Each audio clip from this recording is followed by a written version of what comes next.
ఒక సీనియర్ నాయకుడిగా ఉన్నటువంటి వెంకటరెడ్డి గారి మరణానికి జనసేన పార్టీ తరపు నుంచి నివాళులు అర్పిస్తూ పెద్ద తరాన్ని ఎప్పుడు గుర్తు చేసుకోవాలి, ఆ తరం రాజకీయ నాయకుల్లాగా ఉండాలని చెప్పి మనం కూడా కోరుకుంటూ, ఇప్పుడు మనం ఎన్ని రోజులు చెప్పుకున్న రిషి గారు, ఎన్ని గంటలు పెట్టినా కానీ ఎప్పటికీ అంతమంది దీనికి అసలు దీనికి అంతం ఎప్పుడు కనిపిస్తుంది అంటే, ఆయన మీద గత 14 సంవత్సరాల నుంచి పెండింగ్ ఉన్నటువంటి సిబిఐ కేసులు ముందు విచారణ జరగాలి. ఆ దిశగా కోర్టులు నడపు, సిబిఐ వాళ్ళు ముందుకెళ్లరు. ఇక్కడ ఎవరు నిందించాలనేది కొంచెం నాకు కూడా ఇప్పుడు కూటమిలో ఉండిపోయాం కాబట్టి సెంట్రల్ గవర్నమెంట్ ఏం లేకుండా పరిస్థితులు ఉన్నాం. నేను అదే అడగబోతున్నా ఇప్పుడు. అంటే బ్రహ్మరహస్యం కాదు, బ్రహ్మరహస్యం బ్రహ్మ పదార్థం అంటాం కదా, అది ఎక్కడుంది అనేది తెలియాలి కదా.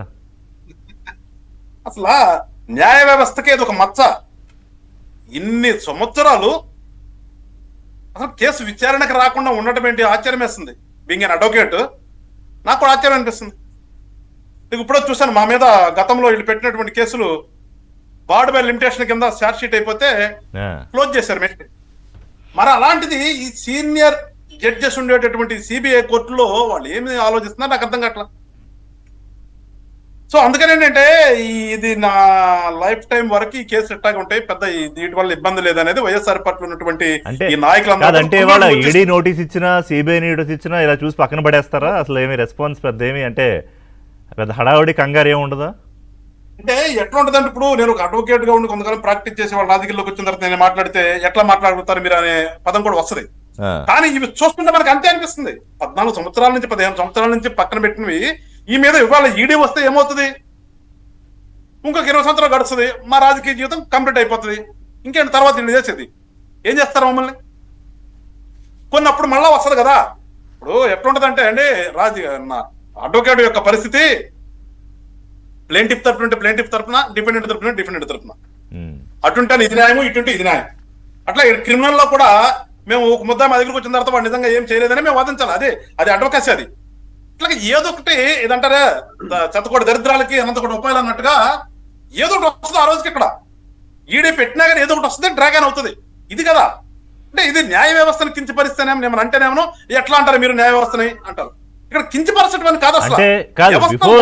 అంటే కాదు వెంకటేశ్వర గారు, న్యాయ వ్యవస్థ, విచారణ సంస్థలు, లేకపోతే జ్యుడిషియరీ దానిలోకి వెళ్లే ముందు అసలు ప్రజలకు ఏం చెప్పి జగన్మోహన్ రెడ్డి ఒక్కసారి ఛాన్స్ కావాలని అధికారంలోకి వచ్చి ఆ తర్వాత మనం ఓడిపోయిన తర్వాత నేను ఇంత చేశాను అంత చేశాను ఎందుకు ఓడించారు అని ఆయన మళ్ళీ ఏమీ తెలియనట్టు అమాయకంగా విచిత్రంగా అడిగి, ఇదిగో మరి ఇవన్నీ ఉన్నాయిగా ఆయన ఏం చేశాడు 5 ఏళ్ల పాటు, దాని గురించి కదా మాట్లాడాలి. ఇప్పుడు అట్లా కదా రిషి గారు, ఇప్పుడు ఇక్కడికి ఏమైందంటే వీళ్ళకి కూడా కలిసి వచ్చింది ఏంటంటే వ్యవస్థలన్నీ కూడా నిర్వీర్యం అయిపోయినాయి. ఏ వ్యవస్థ కూడా సక్రమంగా పనిచేయట్లా. సో ఇది అడ్వాంటేజ్ కదా ఇలాంటి వాళ్ళ క్రిమినల్స్ అందరికి. ఇప్పుడు పోలీసు వాడు సక్రమంగా పనిచేస్తే ఎవడికి భయం, దొంగడికి భయం. అది పని చేయకపోతే దొంగడి హ్యాపీ కదా. జస్ట్ లైక్ ఇవాళ ఏంటంటే ఈ రాష్ట్రంలో అన్ని వ్యవస్థలు కూడా నిద్రపోతున్నాయి, చాలా నిద్రపోతున్నాయి. ఎందుకంటే చూస్తుంటే ఒక్కోసారి నాకు కూడా బాధేస్తుంది. ఇక ప్రజా జీవితంలోకి వచ్చిన తర్వాత ఏంట్రా బాబు ఇది, మేము ఏమనుకుని వచ్చాము, మా పవన్ కళ్యాణ్ గారు ఏదైనా మార్పు అన్నారు, ఎక్కడ చూస్తేనేమని ఏంట్రా బాబు ఇది అని అప్పుడప్పుడు అనిపిస్తుంటుంది నాకు. అట్లాగే అది ఒకసారి ఒకటికి ధైర్యం వచ్చిన తర్వాత ఆ ధైర్యం ముందుకెళ్తుంది. అదే పరిస్థితి కూడా జరుగుతుంది. ఈడీలు వస్తే ఏమైతే కావాల్సింది స్పీడీ ట్రయల్ కావాలి. ఓ పక్కన సుప్రీంకోర్టు ఏమంటది, కింద మేజిస్ట్రేట్ కోర్టులు మాత్రం స్పీడీ ట్రయల్ మీరు ఎందుకు ఆగట్లేదు అంటారు. పైకి వస్తే హైకోర్టు దగ్గర నుంచి పైన మాత్రం వాళ్ళ ఇష్టం, ఎవరు కదవ ఎక్కడా కూడా ఒక రికార్డు కూడా ముందుకెళ్దు. సో అది ఒక అవకాశంగా ఉంది వాళ్ళకి. ఇకపోతే మీరు అన్నట్టుగా అసలు చేసేవన్నీ ఇవే కదా, ఏది ఉందో ఇప్పుడు. అందుకే నేను అసలు మనం ఎన్ని గంటలు మాట్లాడుకున్నా గానీ వస్తానే ఉంటాయి.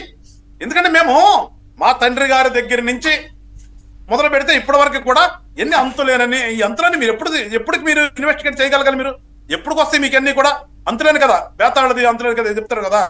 నిజం చెప్తే ఒక్కలైతే సామెత మనం ఎప్పుడు చిన్నప్పుడు బాలచంద్ర పుస్తకాలు చదువుకున్నట్టు గుర్తొస్తున్నారు. అట్లా ఇవాళ ఎన్ని చెప్పుకుందాం మనం. ఏం వాళ్ళకి భయం లేదా వాటి మీద, వీళ్ళేం చేయరు, ఎగ్జిక్యూషన్ ఉండదు. ఇది నోటీసులు ఇచ్చింది, వాట్ నెక్స్ట్ స్టెప్ కి ఎందుకు వెళ్ళట్లేదు వీళ్ళు? సిట్ కేసులు మనం ఇప్పుడే అనుకుందాం, వాళ్ళు ఇప్పుడు కూడా తప్పడతా. నేను ఇప్పుడు కూడా ఈ రోజుకి కూడా సిబిఐ గానీ సిట్లు గానీ ఇవన్నీ కూడా ఏం చేస్తారు? లిక్కర్ స్కామ్ లో ఇప్పుడు 2 ప్యారలల్ గా స్టేట్ సిట్ ఒకటి, రెండోది ఈడీ, 2 జరుగుతున్నాయి. ఎటు పోతుంది సార్? ఇప్పుడు సిట్ కసిరెడ్డి లోపల ఉన్నాడు, కొంతమంది బెయిల్ వచ్చింది.